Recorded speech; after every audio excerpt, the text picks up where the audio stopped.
Welcome, family, friends, and all those watching tonight from wherever you may be settled. Tonight brings a matchup between out-of-conference foes as the 11-6 Baldwin Fighting Highlanders take on the first-place Canon-McMillan Big Macs, who clinched the 1 seed atop their conference just last week. Welcome, folks. I'm Dean Shazer alongside Benicio DeFalco for Keystone Global Media's first time under the lights. And with it being the first time under the lights, it's the first time we've had a color commentator. Benicio, you did the game last Thursday at Mount Lebanon, and I have been going solo all season for every individual Canon-McMillan game. And at 4:30, the 4 o'clock we got here, 5:30 the antics started for a 7 o'clock first pitch. Fault of that being Canon-McMillan senior night. And one of the players I wanted to point out for the Canon-McMillan side of things is none other than Winthrop commit M.J. Marschalk. Marschalk, who went 7 innings pitched in his last outing last Monday, allowed no runs on 4 hits, struck out 4 on only 82 pitches. Talk to me about how impressive Marschalk has been this season. Marschalk, he's as good as it gets as a two-way player in the WPIAL. He's 5-0 on the mound with 38 innings pitched, only allowing 25 hits. He's got 67 strikeouts on the season with only 8 walks, a .91 ERA. And I mentioned his two-way skills. He's hitting .389 with 5 home runs and 19 RBIs. That's as good as you can get as a two-way player. Yeah, the bat, nothing to shy away from, but it's the arm that is the pure talent. He's going to Winthrop to be a pitcher, and I kind of questioned that in the beginning of the season. I said, are you going as a hitter or a pitcher? Might be a two-way player. Who knows with Shohei Ohtani. But here in Ross Memorial Park for Canon-McMillan Senior Day, we will put the headset down for the playing of our country's national anthem.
So, for those who have followed Canon-McMillan baseball all season, you might be wondering why McDowell Lane Field looks a little bit different today. That's because it is Ross Memorial Park, the home of the Washington and Jefferson Presidents. Benny, tell me a little bit about it. So, Ross Memorial Park, it's got a turf entirety. And for the Washington Jefferson Presidents, you mentioned this is where they play their home games. They have a 28-11 overall record and 17-5 in the conference. They'll play in the PAC tournament, taking on Grove City tomorrow at 3:30 at this field. As for the Baldwin Fighting Highlanders, you'll see Gavin Stock in the leadoff spot hitting.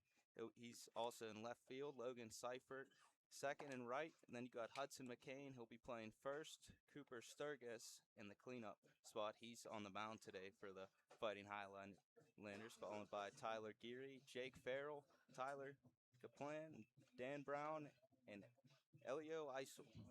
What should we expect for Canon-McMillan? So 1 through 9, there's your Baldwin lineup. To defend them on the Canon Mac side, we'll go around the diamond, starting from the 1 position. So it's going to be Marshak. He's throwing to Pitt commit Troy Stimson. Then we'll go from first to third. It's Shulsky, who's committed to Cincinnati. Then Tazak at second. Westfall's at short. Petregas will be at third. From left to right in the outfield, Laskowski is your left fielder. Massimo Falcone will head things out there in center. And none other than Blake Simmons to round it out in right. As I mentioned, the first time under the lights for Canon-McMillan, it might just mean that much more. And on Baldwin's side, it might just be the case that this is their first time under the lights this season. But understanding that Canon Mac plays on a grass outfield and a turf infield. They're used to the turf infield, so should be no peculiar bounces due to there being no other sports played on this field. But a few neighboring parks. Right to the left looking out is EQT Park, the home of the Washington Wild Things. And in right is Alexander Stadium. That's where Washington and Jefferson men and women's lacrosse and soccer teams play its games. There's about, here at Ross Memorial Park, 400 seats with a backstop to them. It's a state-of-the-art, in quotes on their website scoreboard. Behind the backstops, about 15 to 20 feet with a 2-level structure.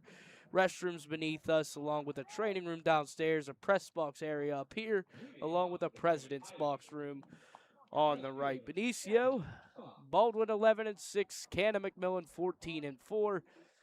What needs to shine today for the Big Macs?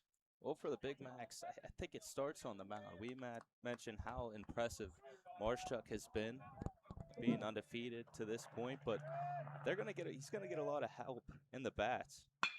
There's a drive, you called it. A lot of help on the defensive side. 1 pitch, 1 out. Nico Petregas playing in. That's how we go down in L5 to start the game. So Gavin Stalks, he's 1 pitch from the hand of MJ Marshak, who's just been phenomenal down the stretch. And that's how we get things started. Petregas with the hot glove at second. It's now Logan Seifert playing right. He sees ball 1 inside. Yeah, Petregas wasting no time. Just showing how impressive he can be defensively. We said Marshak would get some help in the field. Kind of a two-way player. Petregas playing third and catching sometimes. There's a fly ball out to left field. Under it is Laskowski. 3 pitches, 2 down. Logan Seifert goes down on 2 pitches. So Baldwin, they've made some contact with Marshak so far. He only had 4 strikeouts on 82 pitches in his last outing. This is kind of the game he was playing. Yeah, some impressive stuff to this point from Marshak. Just as we expected. Marshak features fastball, curveball, changeup, slider. This is a 1 to Hudson McCain. McCain playing first, shakes his head, didn't like it. Kind of already hinted toward, foreshadowed at a strike call. So already 0-2, the 6th pitch of the inning. Will Marshak make do of the Fighting Highlanders early? This 0-2 fouled back.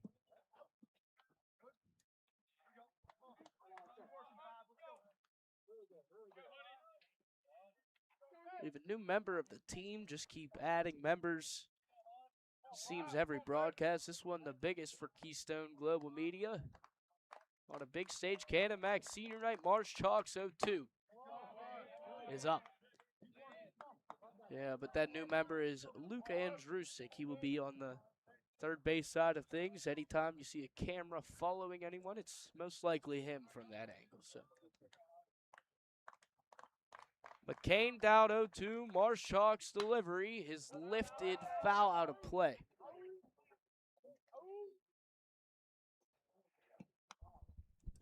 For the Fighting Highlanders, they've been able to get a hold of Marshak, and for McCain, he started the count off behind 0-2, and he's been able to fight back a little bit.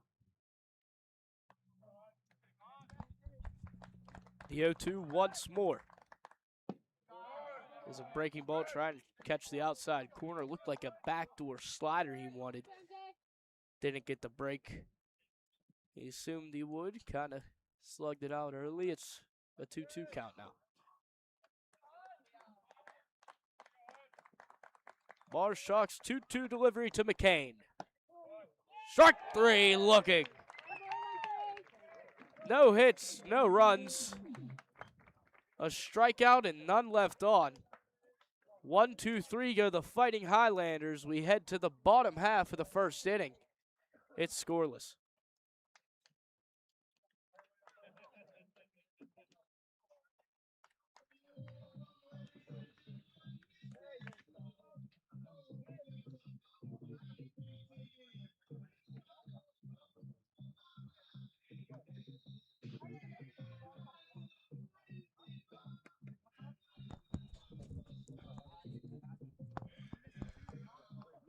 Today's broadcast is brought to you by the Mariana Outdoorsman Association, a leader in outdoor recreation and conservation here in southwestern Pennsylvania. From fishing along 10 Mile Creek to hunting, shooting sports, and community events, the MOA continues to create opportunities for people of all ages to experience the outdoors. With hundreds of acres to explore and a commitment to preserving our natural resources, it's more than just a club, it's a destination. Learn more and get involved at MarianaOutdoors.com. We head to the bottom half of the first inning. It's a 0-0 ball game. MJ Marshak put the Fighting Highlanders in a bundle, about 11 pitches. I think it was 11 exactly, not about. You saw a line out to Petragus on the first out, then a soft fly ball to left. McCain made Marshak work for the last one, but he got him looking. That's how we're here. So the 1 through 9 for Canon-McMillan, I'll leave to my partner here, Benicia.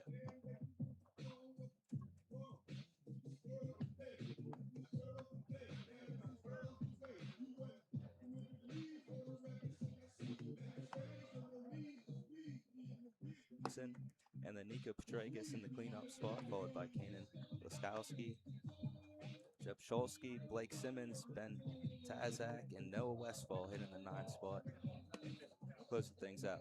Noah Westfall will be following in our footsteps. We never hit the diamond, but we did just graduate from Waynesburg University, so congratulate us all you want. Yeah, we thank you. But Westfall going to play baseball at Waynesburg. We'll get into a little more about what these guys are about as they step up to the plate. Have to give them the recognition they deserve, especially it being the last time they will be recognized on a baseball field in high school. Yeah, a lot of seniors in this lineup, and for the most part, pretty much all of them will be taking their talents to the next level, and you don't see that often, especially 1 through 9 in a high school lineup. Pitching for Baldwin is Cooper Sturgis. Catching for him is Jake Farrell. Farrell shakes the hands of the home plate umpire as well as Falcone. Prior to first pitch, Falcone, who's going to Washington and Jefferson, will get used to this field. The first pitch from Sturgis is a curveball falling right down the middle. It's a nice break to it. Falcone down 0-1.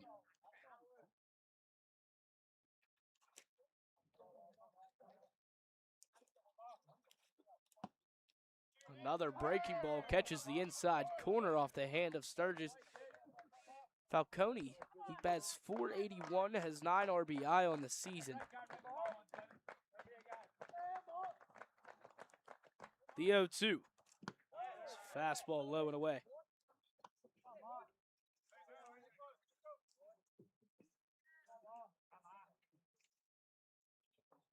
So this is Massimo's 4th year of high school baseball participation and his 3rd year on varsity. He sees a 1-2, makes an adjustment to that breaking ball. However, Isel is under it, and on 4 pitches, Falcone goes down.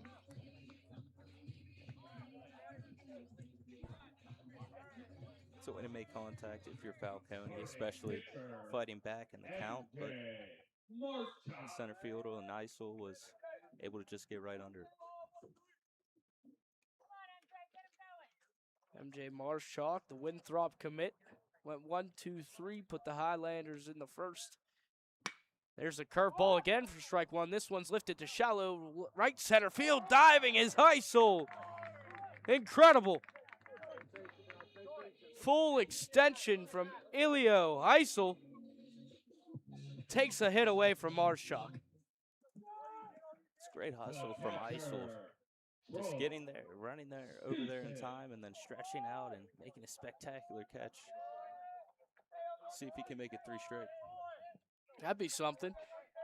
Deeper dimensions of what we're used to seeing at McDowell Lane Field for the Cannon-McMillan side of things. The 3-hitter is Troy Stimson, the only junior in the lineup today.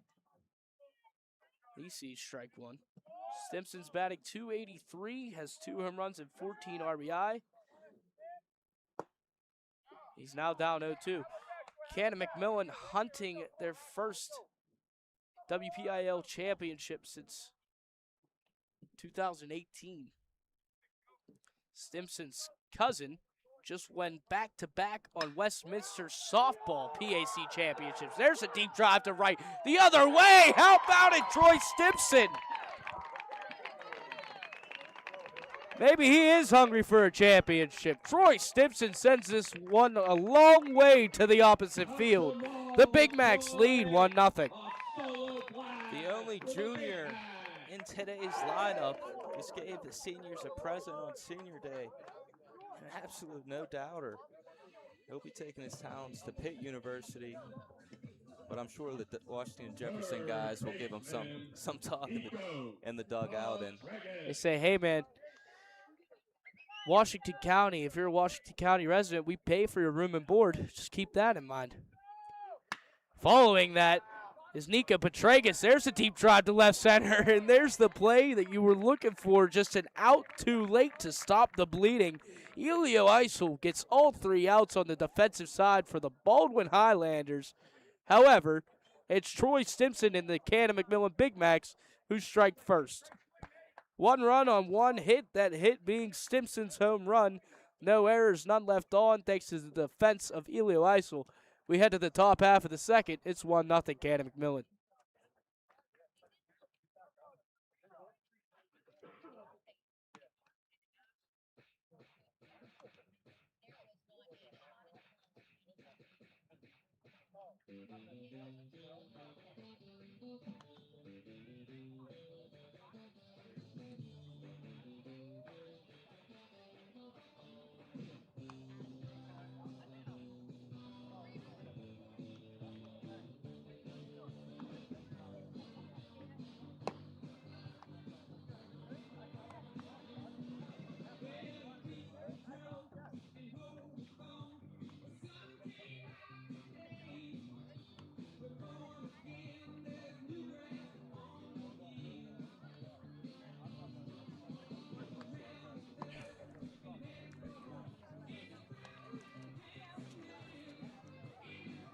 Today's game is brought to you by Boyer Pentec, your local experts in restoration and construction. When fire, water, or storm damage hits, Boyer Pentec is ready to respond quickly and professionally, helping homeowners and businesses recover with confidence. With decades of experience and a hands-on approach, they manage the entire process from cleanup to rebuild. Visit BoyerPentec.com, see why they're trusted across western Pennsylvania. Top half of the second inning, Baldwin went 1-2-3 thanks to some defense and a looking K from the hand of MJ Marshak. We get the throw down and we get things ready to go for the top half of the second. Leading things off for the pitcher is the pitcher Cooper Sturgis. Baldwin has 6 seniors in the lineup themselves, none of which are in the starting lineup.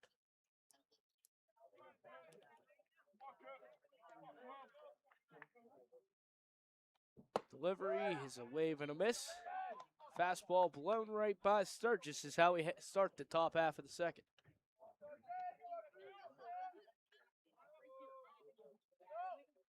The 1-0 again. There's 2 fastballs immediately. Little late is Sturgis. Why not again?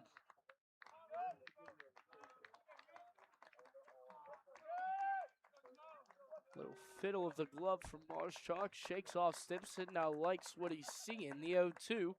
Again. 1, 2, 3, all on fastball swinging. 2 strikeouts in a row. Yeah, Marshchuck with the strikeout from Sturgis, the pitcher himself. Something unique about the high school level. You don't see it too much at the collegiate level. Two-way players. We'll see 2 of them today. There's a slider low and away, falls in the dirt. It's Tyler Geary stepping up. Yeah, well, with Shohei Ohtani, you only have to imagine that the dream is to be that two-way player. There's fastball inside. Look to catch a piece of Geary's jersey, but it must have just been the wind. Just a little blowback. But that has to be your inspiration in the end goal, right? Oh, 100%. Just with the success and professionalism of Shohei Ohtani. Marshchalk's 2-0. His fastball right there. And the global presence of Ohtani as well. Just, he's idolized all across. Yeah, it'd be hard to do that, especially starting in America, as that one's fouled right to the dugout of Canon-McMillan. Dugouts which dip below ground level. Field level, I should say. But each team member of both sides standing up, not caring about the risk they're taking. The 2-2 to Geary. Once more, 3 in a row.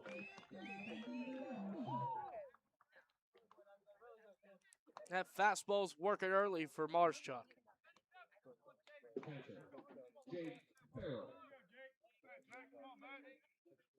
Now catcher Jake Farrell trying to get something going for this Baldwin offense. They've dropped the last 4, has Baldwin. That one's lined right to Petragus. He's lumming it at that hot corner today. 6 up, 6 down go the Fighting Highlanders. And we head to the bottom half of the second. It's 1-0 Canon-McMillan.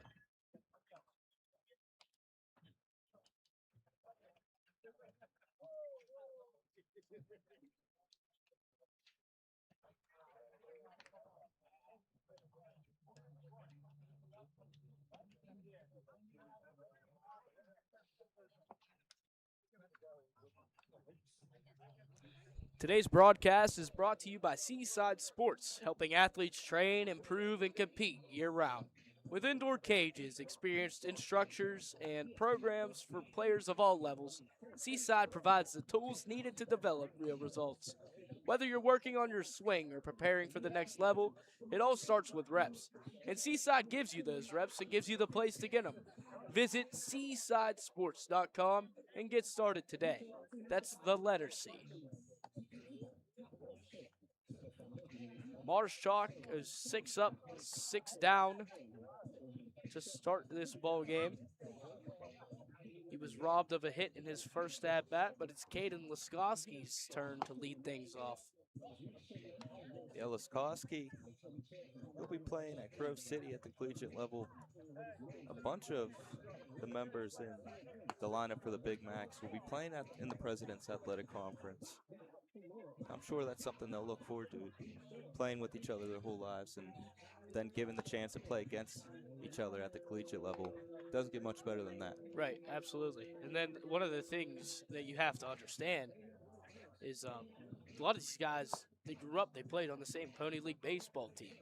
So it's kind of similar to what I went through and you went through playing high school football. You grew up with the same group of guys, young men, now turned into men. And there's a special bond that you build with that, especially when your teams are good and competitive, like this Canon-McMillan teams and like ours were. Not to reminisce. Those are things of the past, bigger and better things, right? It's senior day. I'm sure there's a bunch of reminiscing going Right. around in the crowd. It's not just us. They get it. Their parents get it. So do Caden's parents. The son of Alan and Jen Laskowski is Caden. It's his 3rd year on varsity, and as I mentioned, he was part of that 2022 Pony League World Series team. As there's a ground ball splitting the first and second baseman, gets between Brown and McCain, and a base hit on the first pitch of the bottom half of the second. Laskowski's on first. That's how you get the inning sorted for Caden Laskowski. A single to right field. Sebastian Shulsky. You might be wondering why the rotation is kind of all out of sorts for Canon-McMillan. Shulsky has been suffering from a little bit of elbow tightness, some tendonitis. He had some tendencies in the Mount Lebanon game, one of his blow-up starts, as he mentioned before the game. That's how he called it. Then he tried to go against Hempfield, and he just shut it down immediately. But he is scheduled for Thursday against Bethel Park. That one is at McDowell Lane Field, so you'll see us then. Sturgis 1-0 is in there for a breaking ball in the outside corner.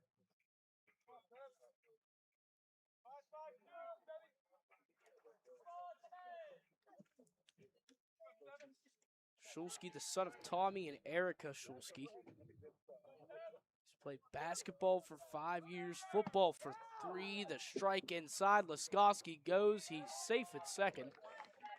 Throw down isn't corralled correctly. And Shulsky sees a strike on the corner, so he's in a 1-2 count, but he has a runner in scoring position. Laskowski just showing off the speed. Going over to second. Getting runners in scoring position for the Big Macs for the first time today. An honor roll throughout high school. Let's see if it can be an honor with a bat right now. Shulsky fouls one off to the right side.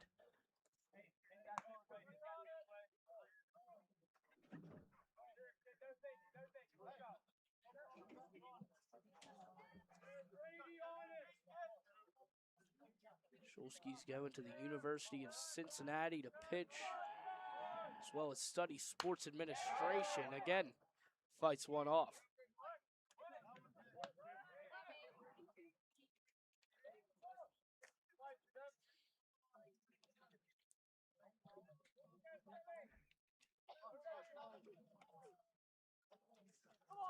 Laskowski on second. Shulsky at the plate facing a 1-2 count from the hand of Sturgis. Once more, 3 foul balls in a row.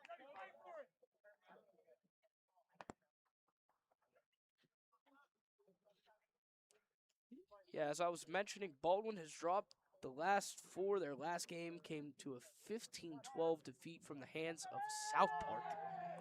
Before that, 2 losses in a row to Montour, one of those being an 11-10 heartbreaker.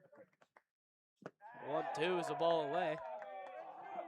And just 2 weeks ago, on April the 23rd, that started their losing streak. They were mashed by Peters Township in a 15-4 game. The 2-2. Shulsky drives one to left field. Laskowski rounding third. He's headed home. No chance for a play. It's 2-0 Canon-McMillan. Phenomenal piece of hitting from Shulsky. Shulsky ripped that one to left field, and for Laskowski, there's really never a doubt. Showed off the speed with the ability of stealing second, and then once he got the third, there was really no doubt that he's making it home. I don't know if it's the angle in which we are today compared to the one we usually are, but the way Laskowski flew around the bases that was speed. That was true speed. So now it's Blake Simmons. He's batting .265 on the season with 9 RBI. That one will get through the 3 and 4 hole, rather. On the right side, it's first and second, and on down stepping in is Ben Tazak. 3 consecutive singles along with a stolen base puts us where we are currently.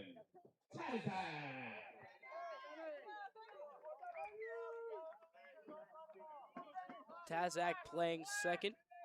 He's batting at .123 on the season, only 2 RBI.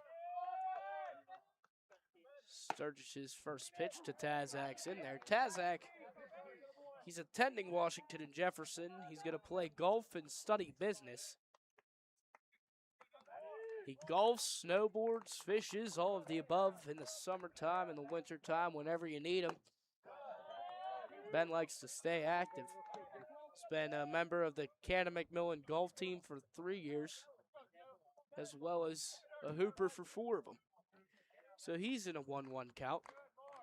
Runner on first and second. Shulsky on second. There's a ground ball to third. Stepping on third is Geary. Throw over across the diamond.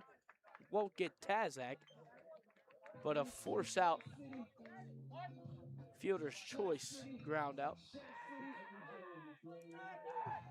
Shortstop, Noah Westfall. So that'll go as a fielder's choice, 5 unassisted. Now Noah Westfall, who we already mentioned, going to Waynesburg University. He'll continue his days on the diamond just a few minutes south.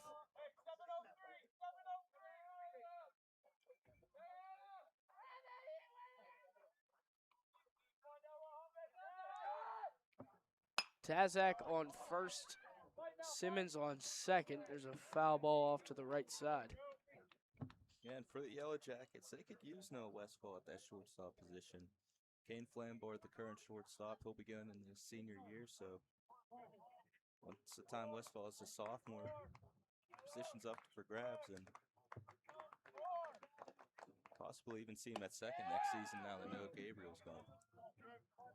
Yeah, a few graduating seniors from that Waynesburg University team, some key pieces, some of which they didn't have a chance of making playoffs, some of which didn't even get an opportunity to play in their last game ever. The 1-2 is a breaking ball that falls in there. Phenomenal execution.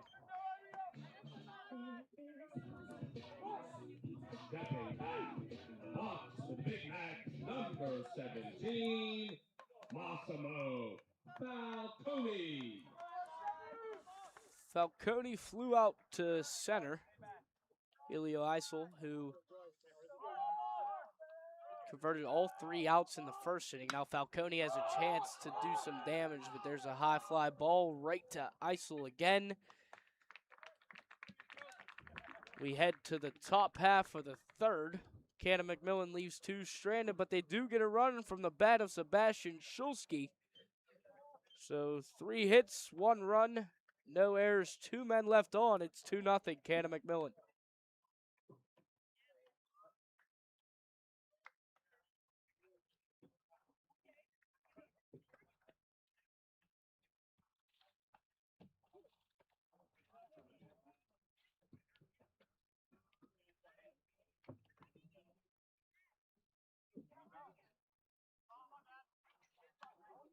Attention fans, a cell phone was found in the women's restroom here at Ross Memorial Park. Today's game is brought to you by Virginia Manor Shops, located on Green Tree Road in Pittsburgh. With convenient access to everyday essentials like groceries, banking, coffee, and more, it's the perfect stop for busy days. Whether you're running errands or grabbing something quick, everything you need is right here, right there, in one location. Make sure your next stop is Virginia Manor Shops. Top half of the third inning, a run apiece in each of the first and second innings. Canon-McMillan puts on the board. It's a 2-0 ball game. MJ Marshchuck currently perfect through 2. We'll see where things go.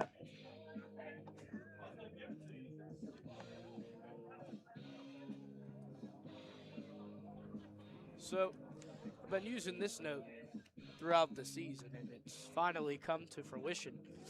Canon-McMillan's the largest district in Washington, PA. Baldwin, one of the largest in central Pittsburgh, PA, like downtown Pittsburgh. A Big Mac is similar to what Baldwin calls a fighting Highlander. It's displayed as a soldier of Scottish regiment, and just thought it'd be, neat finally coming to fruition. I compared what a Big Mac is by saying that earlier, and now it's here. The moment has arrived. How about it coming full circle? Yeah, and at that point, I hadn't even looked this far ahead in the schedule. I'm just worried about what the next game is, How could we be great today? Well, MJ Marshall will find out if he remains perfect. The 7-hitter, Tyler Kaplan, facing Marshall for the first time. Check swing, strike. More of like a 3/4 rotation of a swing. Just knew he didn't have a chance to get a piece of it, so 0-1, he goes down early.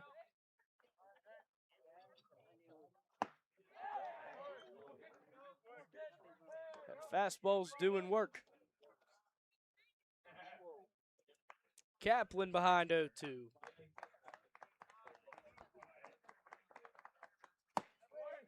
Got him looking. The 4th strikeout, just as many in his last appearance, already through just 2 1/3 innings of work. Marshak retires Kaplan by way of a looking K. So there's 3 strikes on 3 pitches. Dan Brown, playing second, steps in for Baldwin. He's the 8 hitter. No runners yet up to this point. That's lifted high to right field, calling everyone off is right fielder Blake Simmons. He's camped under it. It's 2 down. Center fielder, Elio Eisel. Yeah, for the Fighting Highlanders, that's only the 4th time they've been able to make contact with Marshak to this point. Find a way. Some impressive stuff. Yeah, find a way to hopefully string some of those together, hit it where defenders are not. You see that big gap between Westfall and Tazak right up the middle. If Baldwin can find some direction with the sticks, just kind of poke one right past Marshak, that should be a base hit. 0-1 though is Elio Eisel. He's been something to deal with out in center. We'll see how he fares at the plate. 1-1 count.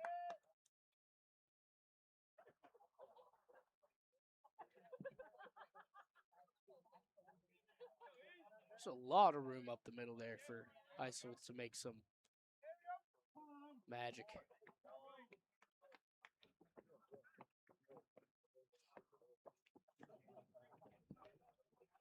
Marshak, he got looks from Ohio University, Sam Houston, Central Michigan, Akron, but chose Winthrop. They said they were the most persistent in recruiting him, and he just felt as if that's the place where his heart will lie. He has Eisel in a 1-2 count. Looking to go 9 up, 9 down to begin this ball game, and on senior day, that'd be an impressive feat to capture.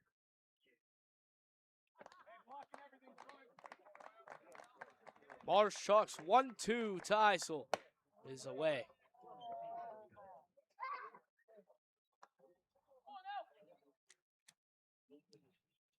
Eight days since the last time Canon-McMillan was on the diamond. Matthew Koken received the win. 6 innings of work. MJ Marshak to Eisel. He gets a piece of it.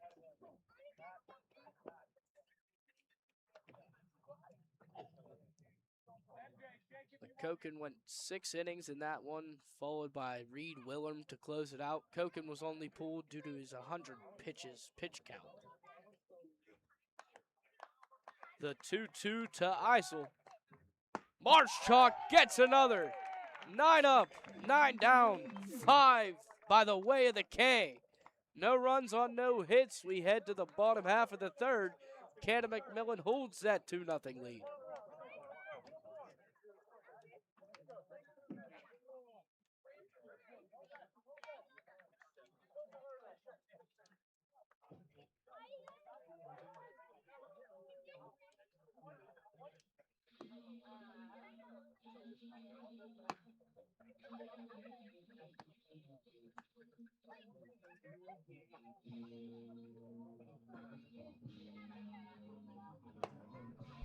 Today's broadcast is brought to you by Hellbender Marketing, helping local businesses and teams stand out. From custom apparel and promotional gear to design, printing, and branding, they deliver high-quality results with a personal touch.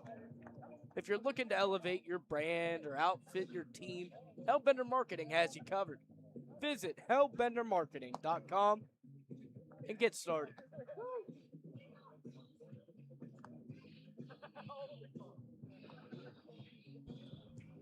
Bottom half of the 3rd inning, we head. Canon-McMillan has done some damage with the bats. They have 2 runs on 4 hits. Falcone left them stranded, left 2 stranded with his fly out to end the 2nd. which means it's 2-3-4 due up. Marshchalk, Stimson, and Petragus. We'll see if Marshchalk can give himself some insurance. Yeah, Marshchalk 9 up, 9 down. Seen him on the mound today, but Number his first 13, appearance he flew out to center field. The ISO had a great first inning. See if Marshchalk can pick up his first hit of the day on this appearance. Yeah, the only reason I mentioned maybe giving himself some insurance because he leads the team in big flies. 5 home runs, 19 RBI does Marshchalk have. He bats just a tick under 390. He sees ball 1 from the hand of Sturgis.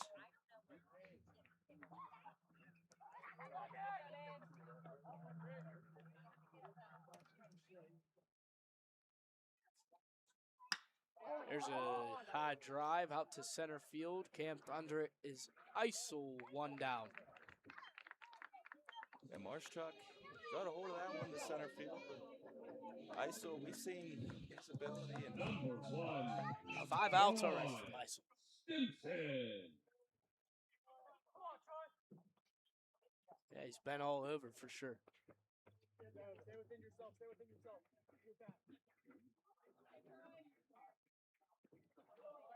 Troy Stimson hit a big fly to right field his last time up.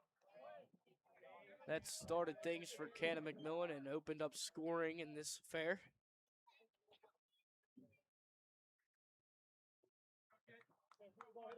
But as I was mentioning, I did get to finish. His cousin, Ava Carpa, plays softball for Westminster.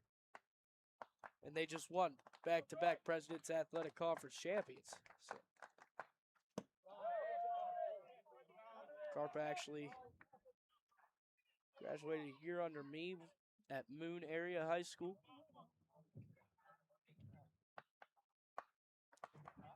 Sturgis well represented today. Said the PAC is well represented today, especially at Ross Memorial, where the Washington and Jefferson Presidents play. Some W&J commits. There's a Grove City, Waynesburg. Just mentioned Westminster. Can we get through all the teams in the pack? I do not believe so. In on the hand, Stimson fights one up with it is Kaplan. It gets past McCain. Rounding first, heading to second. He's going to have to hustle. Stimson, head first slide is in there. Large margin of error outside of the field of play. If you let a ball get to the backstop, it's dangerous. You let a ball get past you at first, it's dangerous. And Stimson proved it to be there. I'm trying to think. You said Westminster. We already mentioned Westminster. It's Grove City, Waynesburg, Washington and Jefferson. St. Vincent, we're missing St. Vincent. Yep. Bethany. It's all newly added Hiram. It's going to be hard to fit them in. Yeah. Well, Baldwin's wearing purple, as does Hiram. The first pitch to Petragus is a strike. We'll figure it out as things go. How about that? We're in Allegheny County, and we know we're in Washington County. Baldwin from Allegheny County, the Allegheny Gators. Simpson on second after an error from Kaplan. Holding him on, but stepping off first is Sturgis.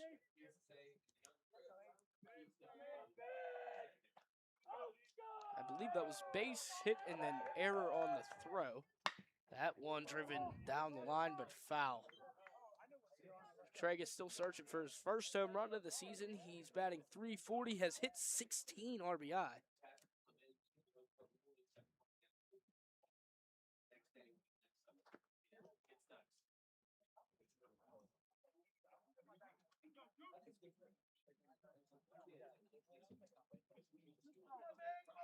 One down, Stimson, the runner on second. Petragus in an 0-2 count. Holding Stimson on at second is Brown, but he veers away. Petragus, a wave and a miss for strike three. Frustrated at himself. 2 down. That's the second strikeout Number for Cooper 6, Sturgis. Hayden Lasowski.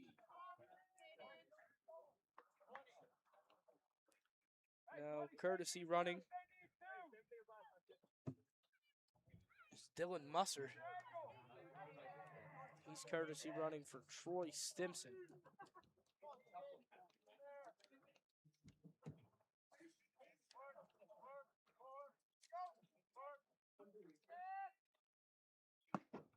Laskowski, who singled and scored his first time up, sees strike one. Musser is the son of Terry and Stephanie Musser. He's also escorted today on senior day by his brother Drake. It's his second year on varsity. Laskowski hits the same spot as last time, rounding third, heading for the plate, but holding his coach Steele back to third on the throw. Now he goes after the ball gets past Geary. No, he doesn't send him. Dylan Musser wanted it twice. Coach Brendan Steele, head coach Brendan Steele, didn't agree. Runners in scoring The position. bench talking smack to Musser. He points to head coach Brendan Steele. He's like, that wasn't my fault.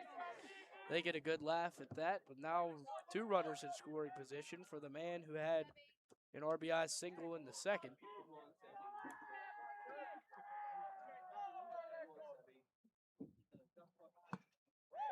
Avoids a pitch inside, has been battling tendonitis, has Sebastian Shulsky. That's why you haven't seen him in any recent outings.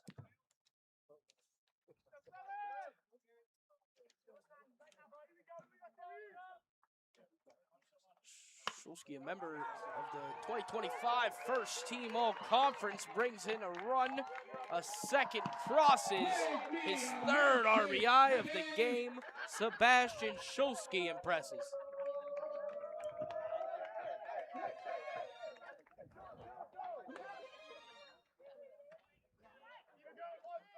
Laskowski, both times he's reached base, he scored. Both times he's shown off the speed. The same on that, rounding third. I mean, like you mentioned, I don't know if it's the field, but he looks faster today. I don't know. He's his second and cruising around third the bases. RBIs. Yeah, it must be the field. I mean, maybe that tendonitis is like the rocket arm from Rookie of the Year. Instead, it helps the bat motion, kind of like Barry Bonds' elbow guard. Yeah. Remember that from that skit from John Steigerwald, how the elbow guard is. The 1-0 to Simmons is waving a miss, a 1-1.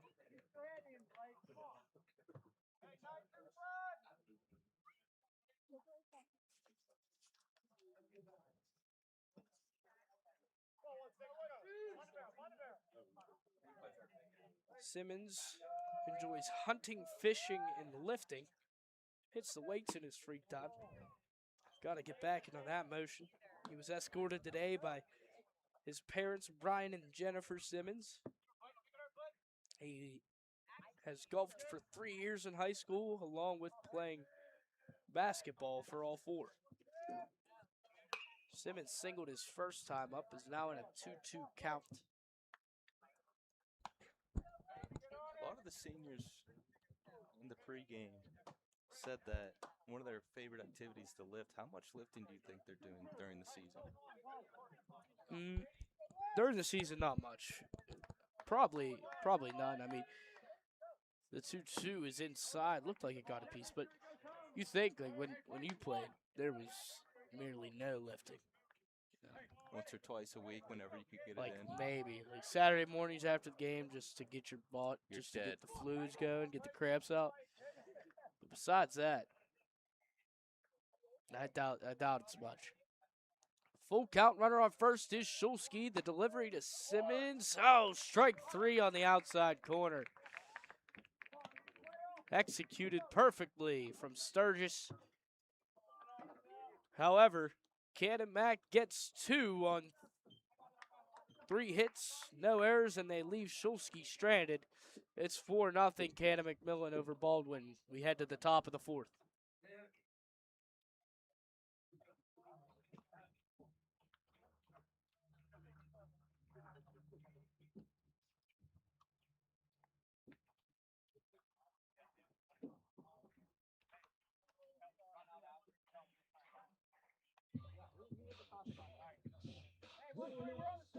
In between turn and base. Right about now, it's a draw. The word back again.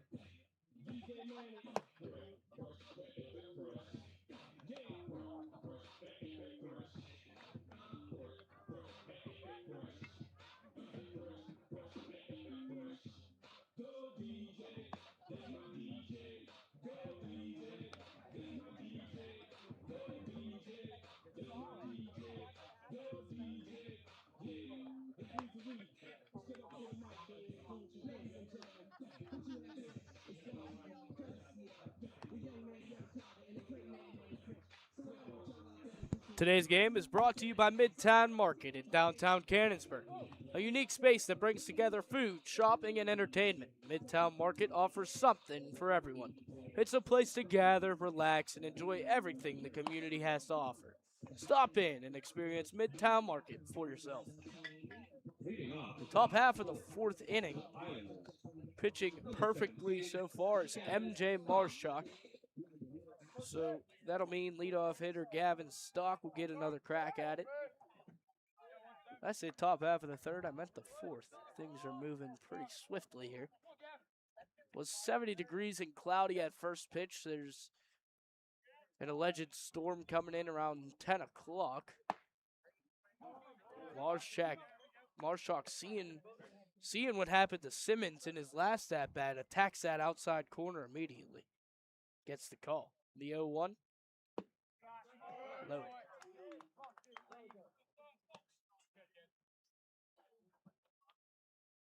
I mean, if you saw that ball off the plate getting called, you have to attack it as a pitcher. Oh, for sure.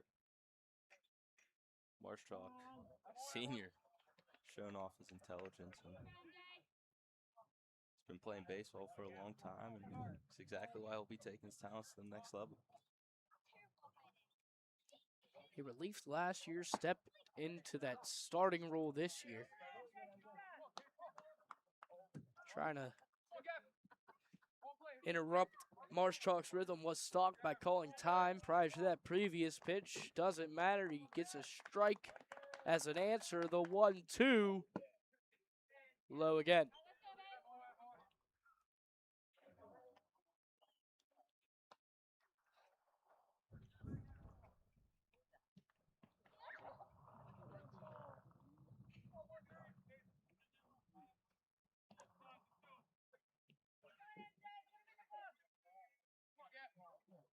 Marshak steps on the mound, staring down Stock's intimidation one more time. There's a ball low. Needing it out on the next pitch to remain perfect is Marshak. Hopefully they didn't hear us from up here.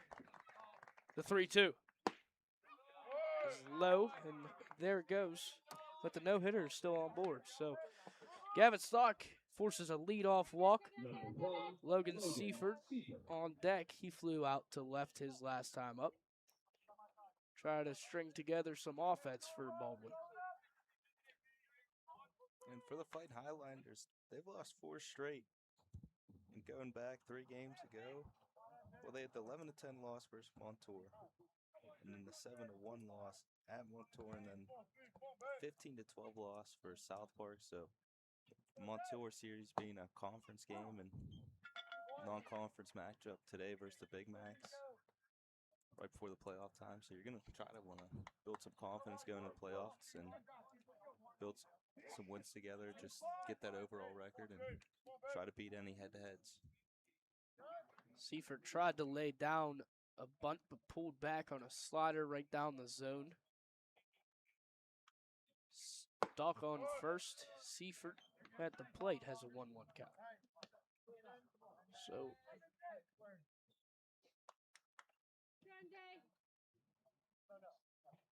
for the playoffs, it's top 4 teams from each conference in 6A. That ball is driven right back up the middle, crashing is Falcone. His speed, he doesn't even need to dive.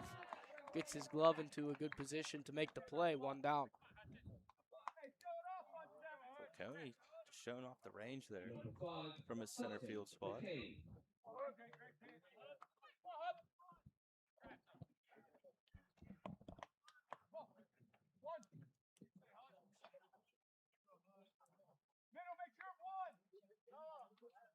Hudson McCain struck out looking on 3 pitches to end the first inning.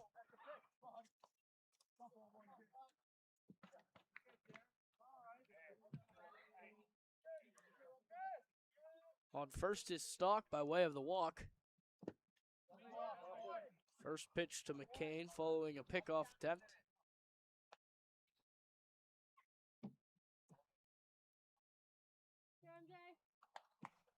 So Canon-McMillan, they battled daylight in some scenarios this season, but daylight is about to be no more. At least we have the lights this time. There's a ball driven over the head of Petragas to left. A hit and run executed to perfection. However, since it was hit so hard, Stock had nowhere to advance to third. Regardless, runner on first and second with just 1 down brings up Cooper Sturgis. And the Highlanders picking up their first hit of the game. Looks to be there's some action in the bullpen for the Big Macs. Merstruck at 9 up, 9 down to start off the game and walked the first and the fourth and just allowed his first hit on that one. Sturgis, who struck out swinging in the second, sees strike 1.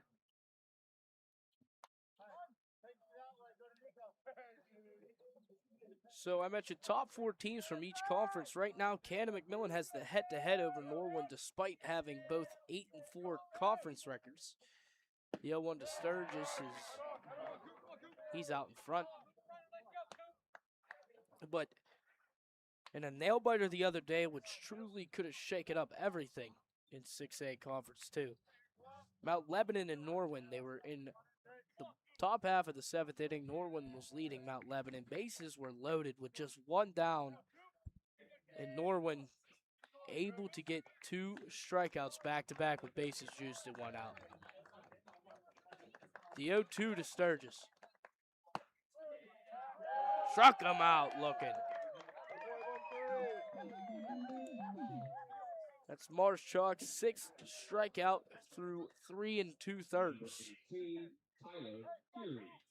Tyler Geary playing third.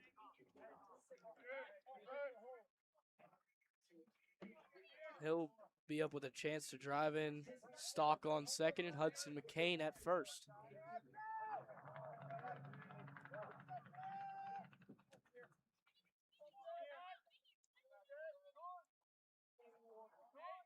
First pitch.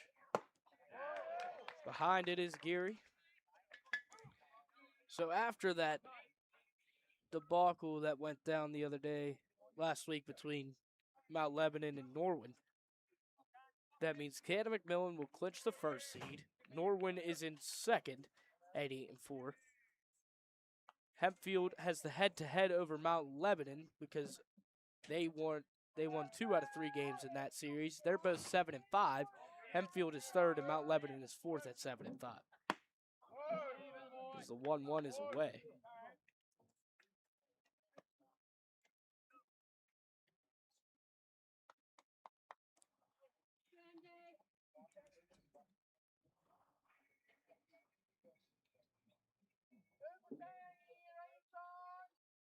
Runner on second is Stock. On first is McCain. Marshchalk's delivery. Wave and a miss. 1-2.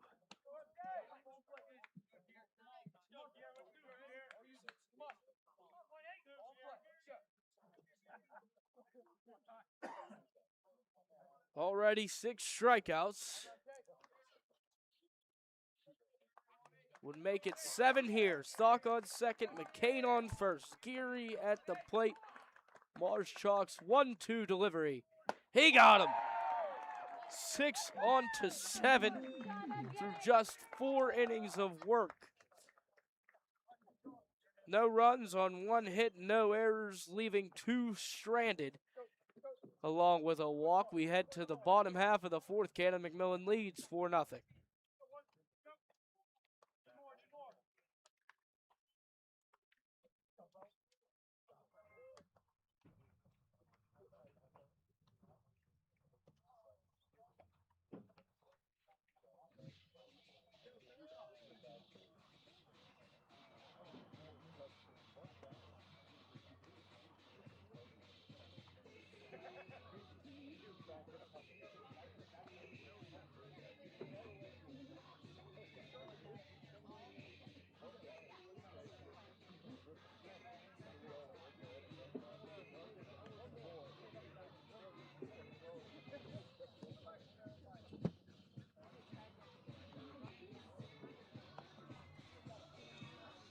bottom half of the 4th inning.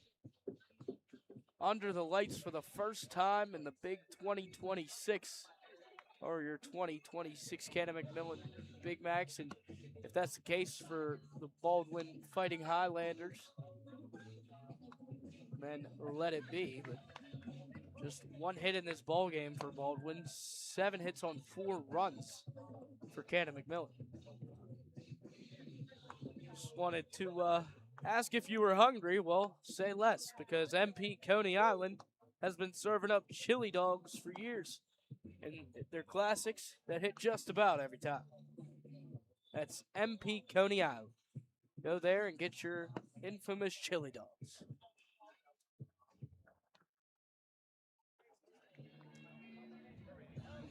Ben Tazak will start things off in the bottom half of the 4th inning for Canon-McMillan. He grounded out to a fielder's choice in the 2nd.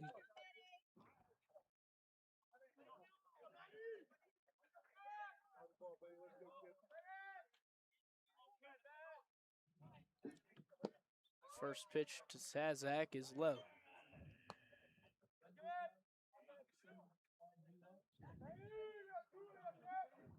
Tazak in his first appearance reached first. 1-0 delivery. It's grounded off to the left side. Kind of a hot spot over there for, I'm going to call him cameraman. Cameraman Luke Andrusik. Any lefty line drives could hit him right in the face, and that wouldn't be good for him.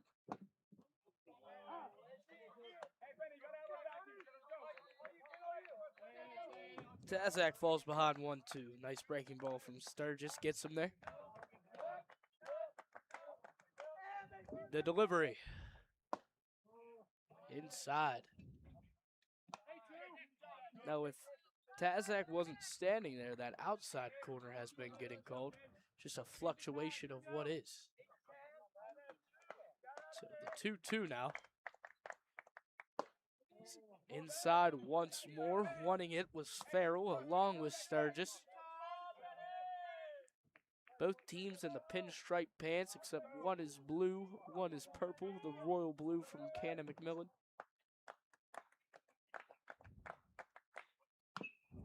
It's a ground ball off the left side.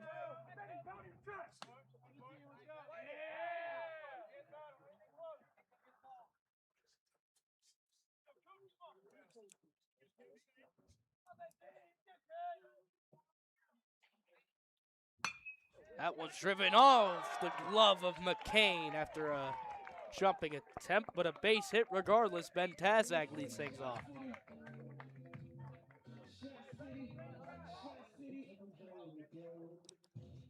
So that'll bring in Noah Westfall. He bats .267 coming into this game with 9 RBI on the season.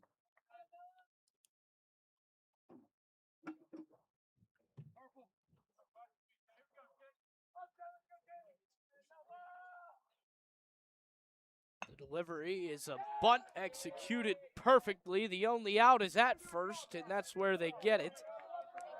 Regardless, that'll go as a sac bunt. Won't be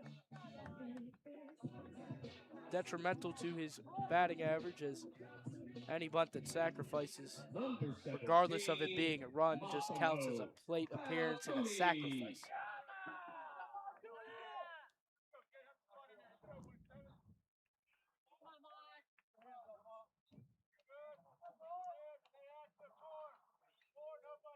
Now it's Massimo Falcone. He drives one into left field. Down the line, ranging over his stock. It falls fair. Ground rule double it is. And an RBI on top of that. So Massimo Falcone, after flying out to center his first 2 times, lifts this one into left. Just missing the wall would have been his first home run of the season over that short porch and left. But that now brings MJ Mars chalk. He's 0 for 2. Trying to follow what Falcone just did and erase that 0 for 2. Yeah, and for Falcone, if it weren't for, if they were able to stay in play, he's definitely reaching third with his speed, but the ground rule double, he'll just have to take up second. I hate myself because it's a book rule double. There, that one's driven to right. Stepping back is Seaford. He's not going to be able to make a play. Falcone from second. It's 6-0 Canon-McMillan.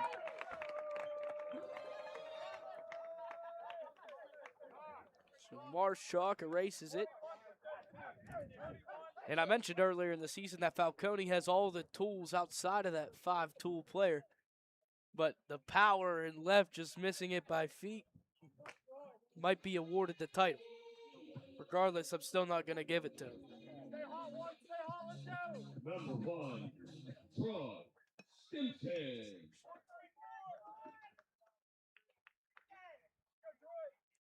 Troy Stimson.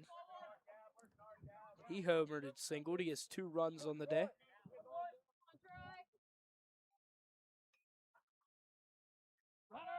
With Marshak on first. He breaks for second, stops. It's not Marshak, it's a courtesy runner. That's Gavin Dantry.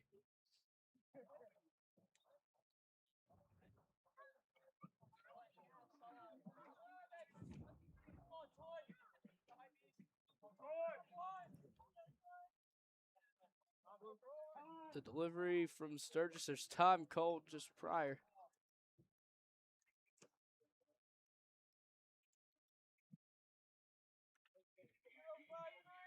Not sure what exactly happened, so we'll just ignore it.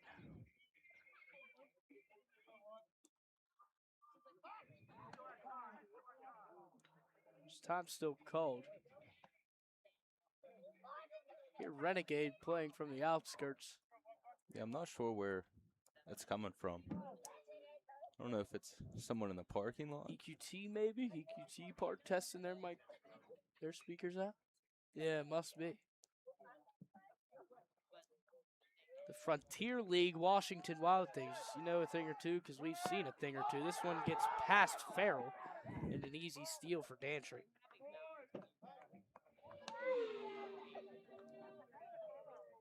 Stolen base for Dantry.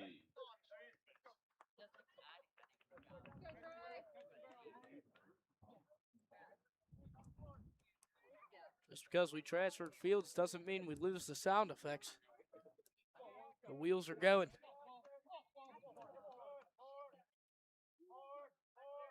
Sturgis's 1-1 is in the dirt, but Stimson gives him a strike. Just out in front, Stimson was fooled.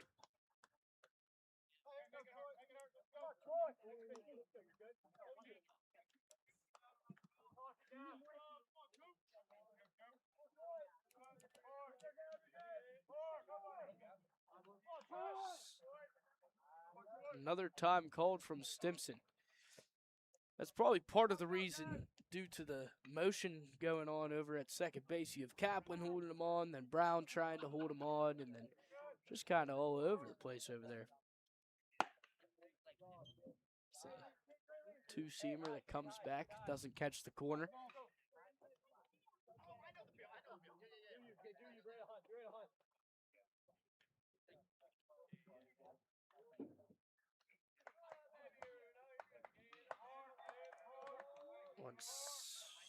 Second is Dantry. The 2-2 to Stimson is away. Full count.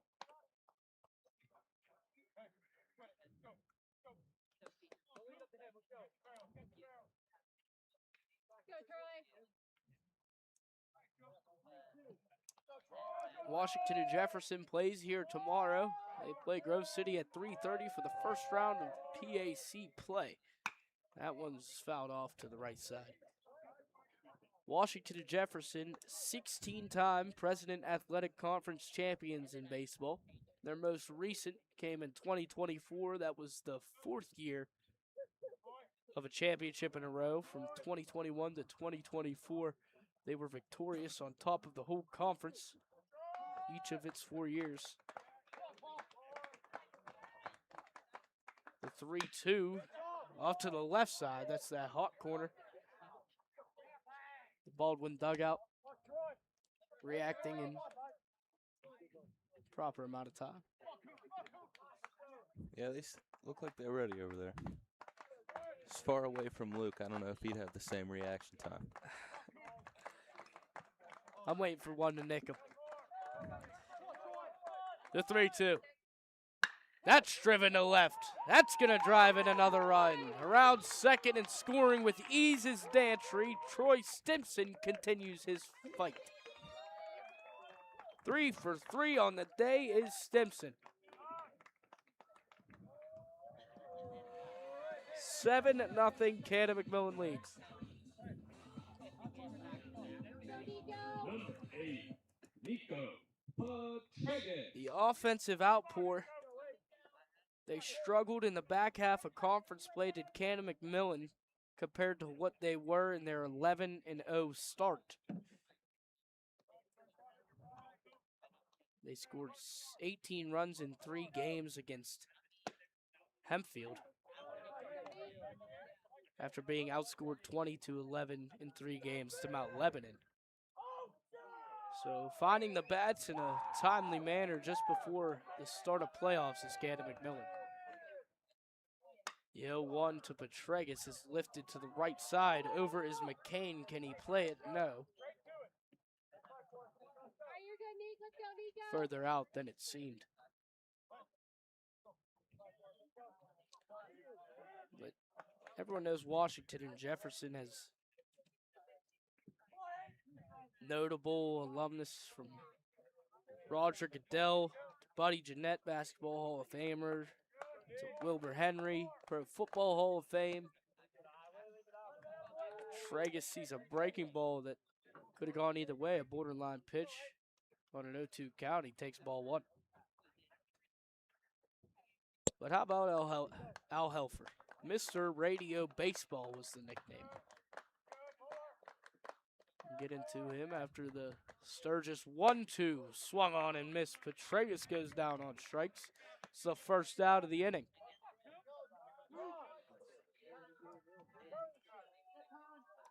It's the second out, rather. The sacrifice bunt. Number 6, Caden Laskowski. First out in a few batters after some offensive firepower. Threw me off.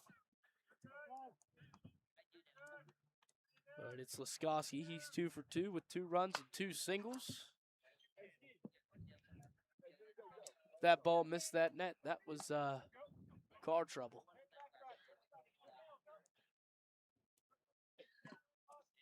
But Al Helfer, he played football and basketball at Washington and Jefferson. He called the Brooklyn Dodgers' final home game in 1958. That one's driven to deep right field. Ranging back is Seifert at the wall. It hits the bottom of the wall. He has trouble with it. Scoring from second is Marshall.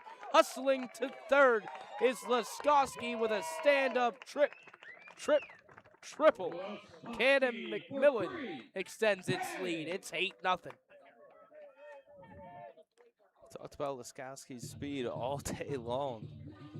And with that one, going out to right field and hitting the fence, we knew he was going to reach third just with his speed, and looked like for even a second he had a chance at having inside the park. I mean, Seifert had some trouble with it. He kind of looked lost. If that ball had maybe carried 3 feet further, it would have bounced off the wall and bounced into the middle of right field, which means you better hope Isel was there to make a play. But regardless, an RBI triple with 2 down. Extends the lead for Canon Mac. Shulsky sees ball 1. He drives one down the left field line. 9-0 Canon Mac leads. Shulsky's 3 for 3 with 2 singles, trying to make it a double. He does. The throw in from Stock is cut off. 9-0 lead, Canon-McMillan. 4 RBI on the day for Sebastian Shulsky.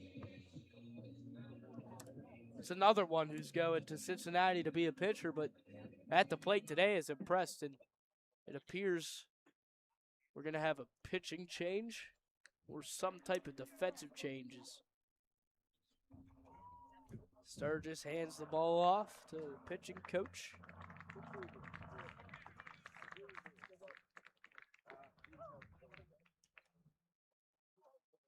And a 9-0 lead for Canon-McMillan.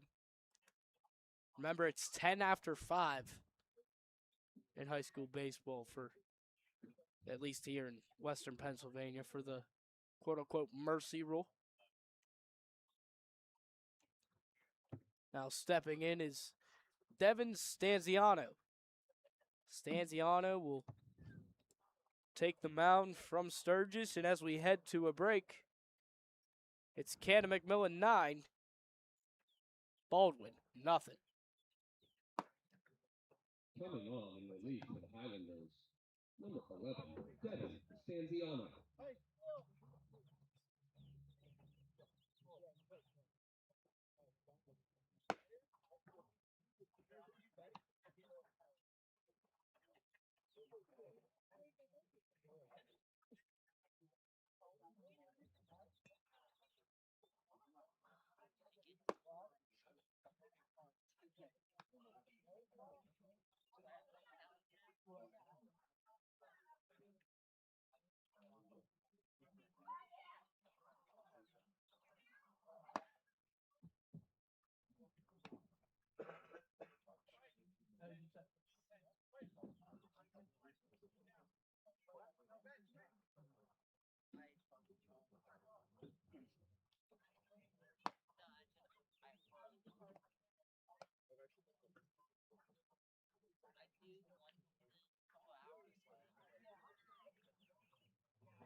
So Sturgis only able to complete 3 2/3. He allows 9 runs.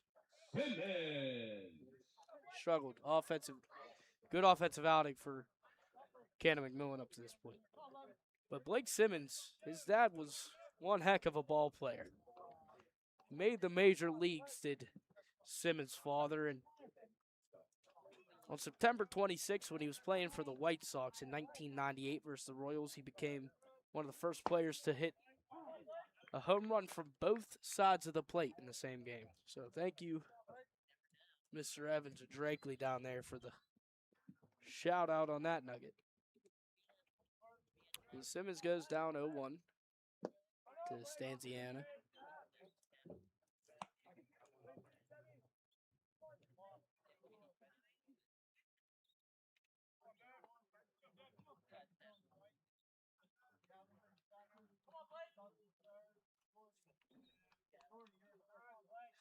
Stanziano's 1-1. Simmons is outside. And for Cooper Sturgis, he went 3 2/3, allowing 13 hits. He had 4 strikeouts on the day, allowing 9 runs, 0 walks, however. But it's really been the Big Macs at the plate, showing off their offensive power. Simmons pulls his head on a strike with some heat. Yeah, they really haven't there haven't been many 3-ball counts. The only one I can remember was that Shulsky 3-2 hit down the line.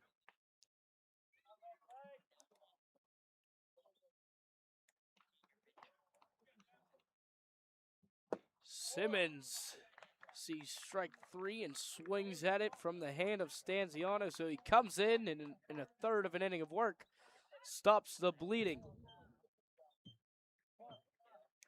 But 5 runs to the hands of the Canon-McMillan Big Macs on 6 hits. So 5 runs on 6 hits. It extends the lead to 9-0 over Baldwin. We head to the top half of the 5th. It's 9-0.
As we get things going, we'd like to give a shout out to Major Mallard's Duck Pin Bowling. Grab your crew and hit the lanes. Major Mallard's is bringing the fun with duck pin bowling right in the heart of Canonsburg. Sponsored by Major Mallard's.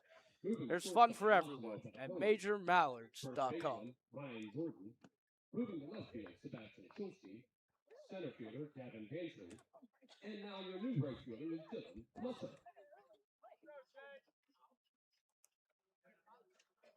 Changes all over the defensive side of the diamond for Canon-McMillan. Ryan Jordan replaces Schulze at first. Schulze heads to left. Steele Dudley replaces Nico Petregas at third. Falcone replaces Westfall at short. Dantry goes to center for Falcone. Dylan Musser replaces Simmons in right. The first pitch from Marschalk to Farrell is in there on a wave and a miss. Tazak stays at second. Marschalk stays on the mound, and Stimson will catch. And if I missed anything, I completely apologize. There was, say, a double switch. I don't even know what to call that. It's Petregas catching and not Stimson. So, yeah, I did miss something. Strike two in there to Farrell.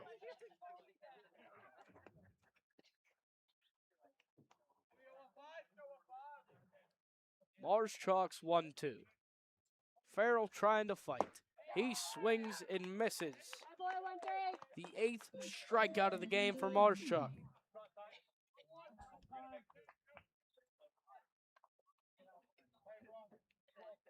And oh, well, you guessed it, there's another change.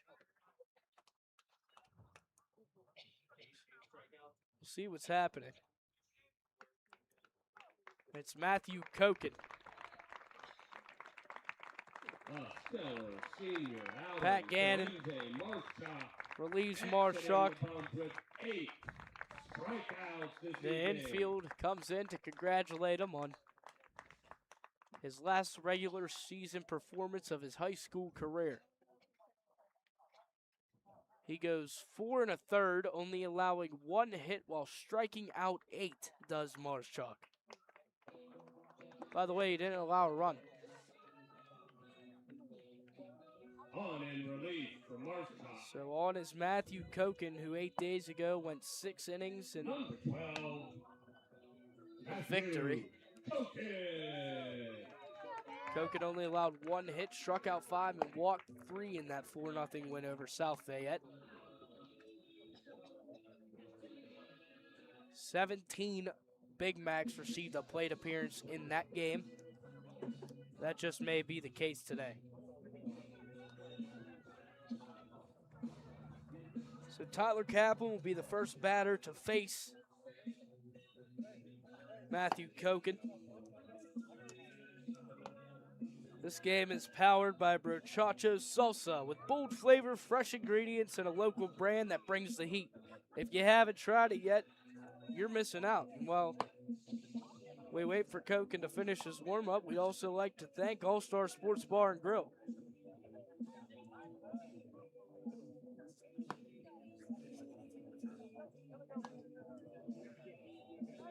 This game's powered by All-Star Sports Bar and Grill, the ultimate game day spot. Big screens, great food, and nonstop action. It doesn't get better than that, and it won't get better than this. Canon-McMillan Senior Day, they lead Baldwin 9-0.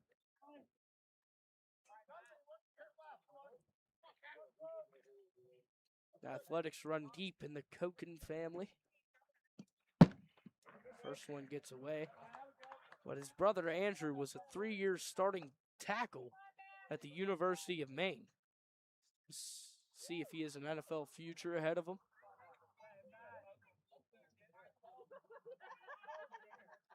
Koken trying to continue those reigns of becoming a phenomenal athlete. The size and the wheelhouse of what is that right arm may just power him to do so.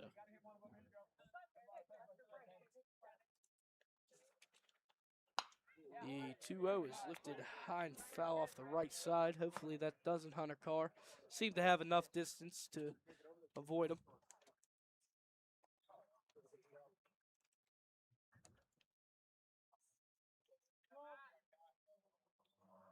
Koken also played football. He played for 6 years. He's a member of the National Honor Society along with the Spanish Honor Society. He enjoys playing pickup basketball and the new wave of what is pickleball.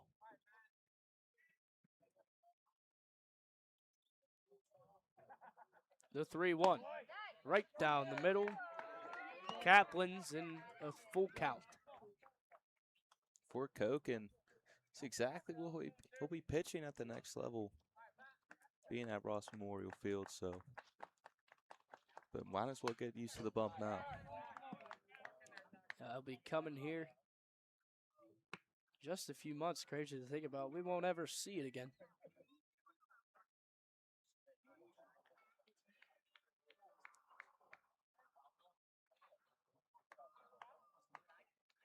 Koken's 3-2 delivery. Struck him out looking. With the eyes is where it lies. 2 down.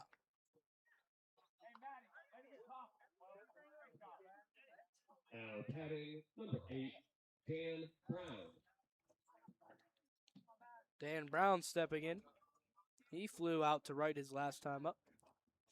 It was a ball in which Simmons called everyone off. That one's a high chopper to third. Steele Dudley with an opportunity to make a play. Throws it just wide. Ryan Jordan trying to stretch it.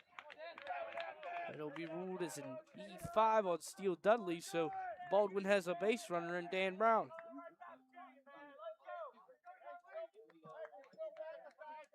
Now batting number 13, Ilio Iso, who was a problem on the defensive side of things for Canon-McMillan in the first inning, struck out in the third, and this will be his second plate appearance.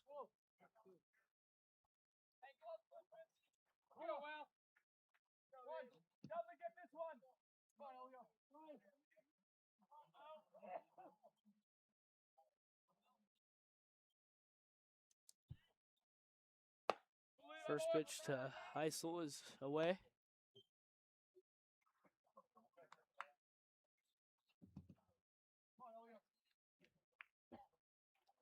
Baldwin has yet to win a WPIAL or PIAA championship in their time of being fighting Highlanders baseball. That one fouled off the inner part of the leg of Heisel. Some notable names from Baldwin, some that locals would know. It's the home of John Gibson, the NHL goaltender for the Detroit Red Wings, was with the Anaheim Ducks for the longest. And, of course, as soon as he leaves the Ducks, they make the playoffs. And they have Dave Wanstedt. Dave Wanstedt went to Baldwin. He was an offensive tackle for Pitt during their 1976 national championship. He was the head coach for the Chicago Bears in the 90s. Won a national championship as a defensive coordinator for Miami in '87. That one's inside. Hits the foot of Eisel. And first and second go Baldwin with 2 down. But Wanstedt, oh yeah, he was also the leader of Pitt during, in quotes, 13-9. Coached there for 6 years, did Wanstedt.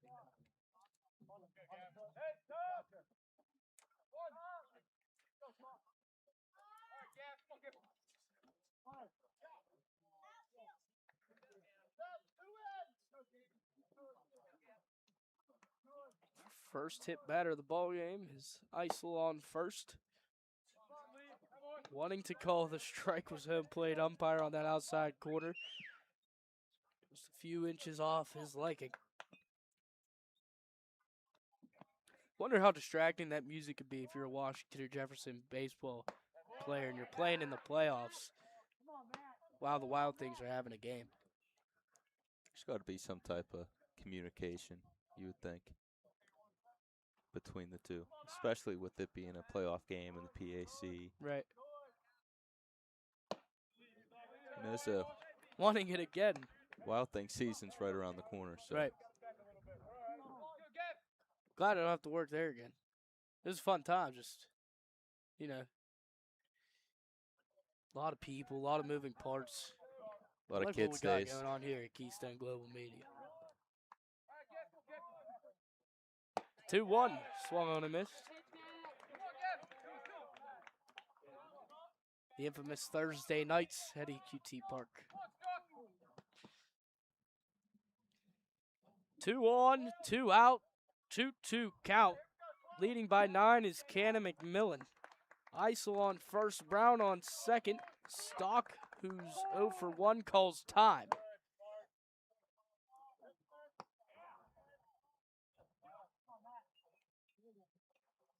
Yeah, the infamous Thursdays at EQT Park, followed by the Firework Fridays, and then the Kids Sundays. They always got something going on at EQT for all ages.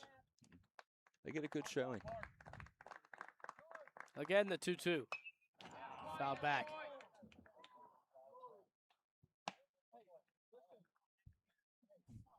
I wonder if this camera here holds as like a stabilizer so then that doesn't come back as far.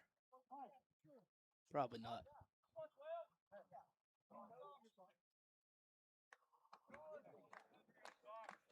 The 2-2 once more from Koken is away.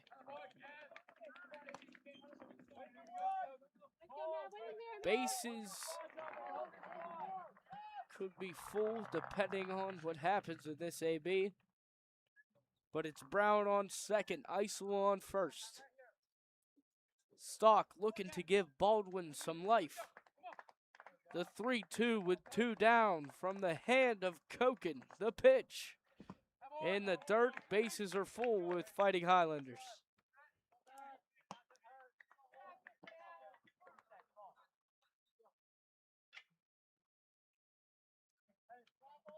Now batting number 1, Logan Siefer.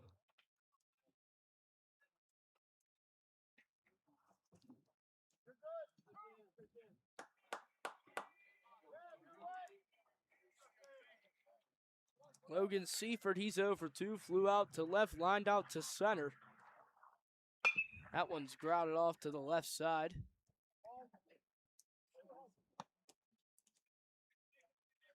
Head coach Scott Wolf.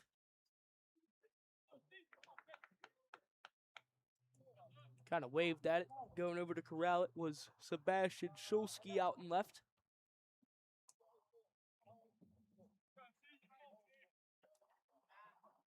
Koken's 0-1 to Seaford. Catches the outside corner. Beautiful breaking ball.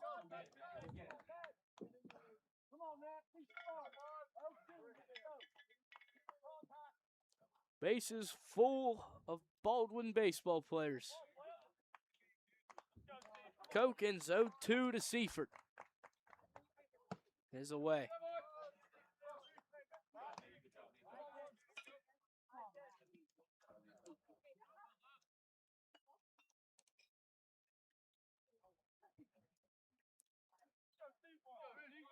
Stalk on first, Isel on second, Brown on third. At the plate is Seaford. Koken's 1-2. Swing and a miss. He struck him out. No damage, but threatening was Baldwin. No runs on no hits. They leave 3 stranded on an error. And we head to the bottom half of the 5th. 1 run will conclude this game. Canon-McMillan leads 9-0.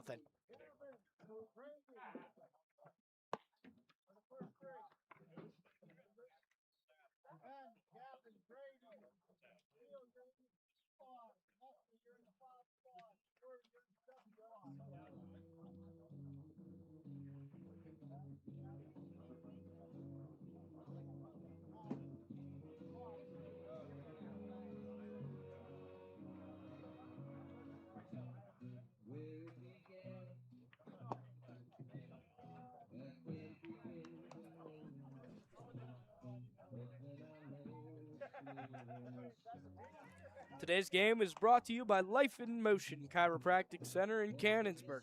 Focused on helping patients move better, feel better, and live healthier lives. Their team offers chiropractic care, lifestyle guidance, and advanced therapies tailored to each individual.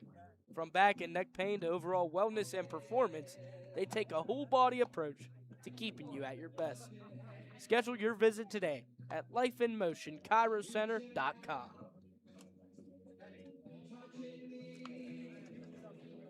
Efficient game from both sides of the field for Canon-McMillan. Walk us through it, Benicio.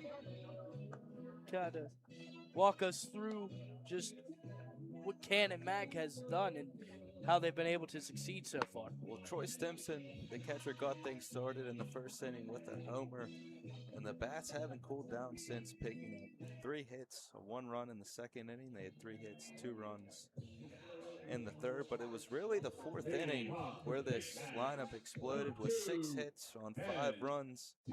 Lisowski had a triple. Scholsky followed it up with a double.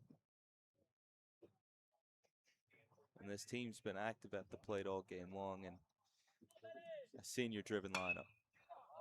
Tazak remains at the plate, lifted high off to the right side, and the lights is the ball this time, and it drops.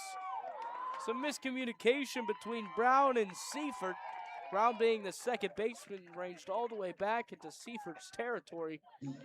Lack of communication allows a double. We'll see if they rule it as an error. Kind of be confusing to roll it as an error depending on whoever, so we're going to call it a Ben Tazak double. He's 2 for 3 on the day.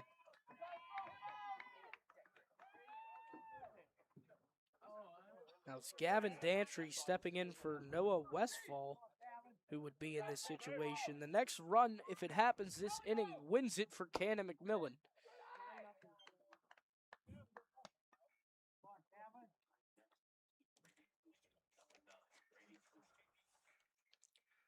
Gavin Dantry, part of the 2023 Washington County Pony League World Series team. Man, that's crazy that was 4 years ago, 2023 in terms of schooling. Anyway, he played 4 years of CM Blaze Travel Baseball and 6 years of Armory Baseball, and he maintained honor roll throughout high school. That's Gavin Dantry. He's in a 1-1 count from the hand of Stanziano. High chopper to third.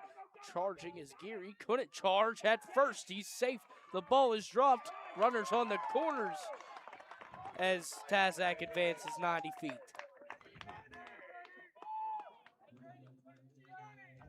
Just simple infield single. And the drop of the ball from McCain meant he had no play. And instead of Massimo Falcone to put things away with the prime opportunity at the plate is Grady Klusterman. So Falcone went 1 for 3 with a book rule double, an RBI, and a run.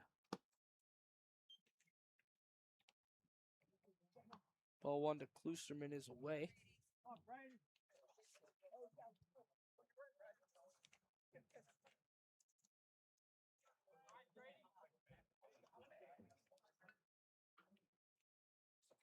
Klusterman, a junior, sees a breaking ball low.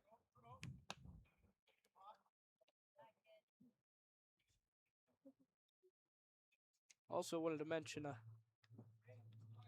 another Washington and Jefferson alum, one that I thought was pretty neat. Joseph A. Walker, he was the first person to enter space 2 times. So here at Ross Memorial Park, we'll keep giving homage, paying homage to Washington and Jefferson, and a big thanks to Scott McGinnis, the athletic director. He's been kind of scoping things out here in the press box. The 2-1 is up. But without him, none of this would be able to happen. For coverage of your Baldwin Fighting Highlanders and your Canon-McMillan Big Macs, whichever one you choose to support today. Just don't jump on the bandwagon when either team makes playoffs. The 3-1 to Klusterman is right back at our faces.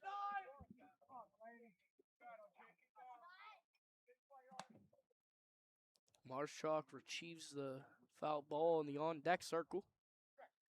Stanziano has runners on the corners with none down in a 3-2 count to Klusterman, the infield playing in.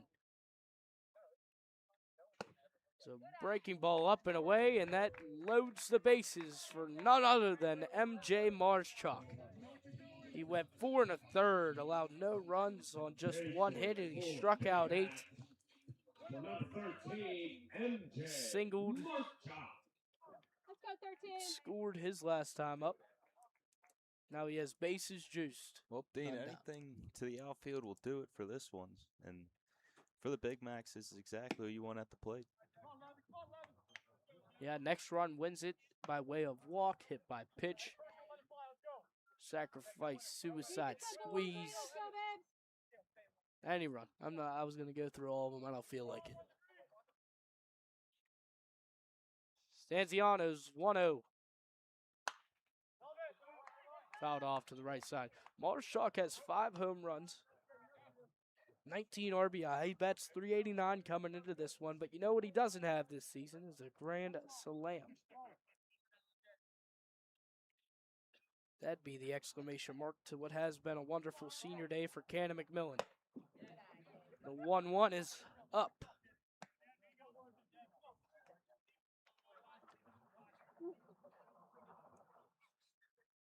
Rich Rodi, Rhodey, first base coach. They call him Rodi, it's pronounced Rhodey. Head coach Brendan Steele on third. Nicknamed Bert and Ernie. Goes back a long while. So Marschalk in a 3-1 count. Who's Bert, who's Ernie? That's for you to figure out.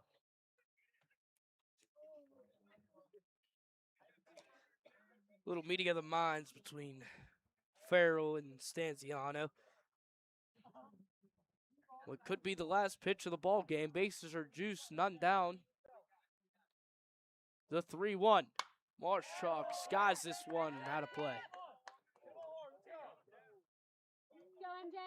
So it's full and the bases are loaded. You kind of want to treat this one like a full count, 2 outs, bottom of the 9th, World Series down 1. I'm sure Marschalk's putting it into his mind right now. Stanziano's delivery with the infield in is up. And is that, they call it ball 4, a little confusion. Wondering if it was ball 3, ball 4. Marschalk didn't know if he was going to give it to him. But Canon-McMillan, by way of quote-unquote mercy rule, defeat the Baldwin Fighting Highlanders here at Ross Memorial Park by a score of 10-0. Nico Petregas leads the handshake line for what is and what has been a phenomenal season for these seniors and this group of young men. Canon-McMillan improves to 15-4 overall. Since conference play is done, that's where they'll stay. And that's your ball game. Big Mac 10, Highlanders So 0. MJ Marschalk will get the win. He went 4 1/3, struck out 8, only on 1 hit. Matthew Koken relieved. He only went 2/3, and he left the bases stranded to get out of it. Did Koken. I kind of like this new camera angle. Get a view of us, get a view of what we're looking at here, but Koken left them stranded in the 5th. That let Canon-McMillan go to work. And a 10-0 by way of mercy rule victory. Canon-McMillan ends this senior day. I guess we could call it a senior night, the first one.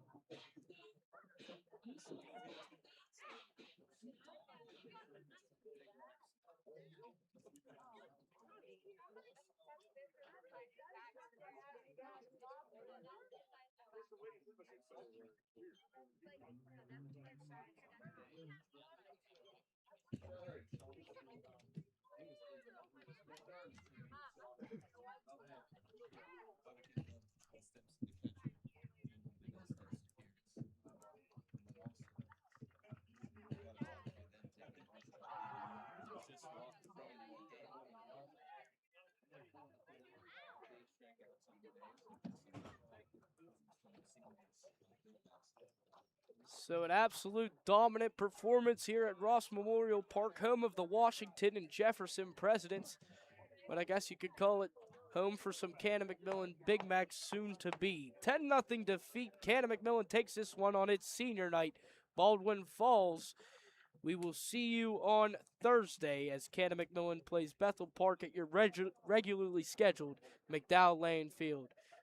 For myself, Dean Shazer, and my partner Benicio DeFalco, Matthew Leeper, Chris Labart, and of course our cameraman Luke Andrusik, the new addition to the operation. We thank you. Canon-McMillan 10, Baldwin nothing.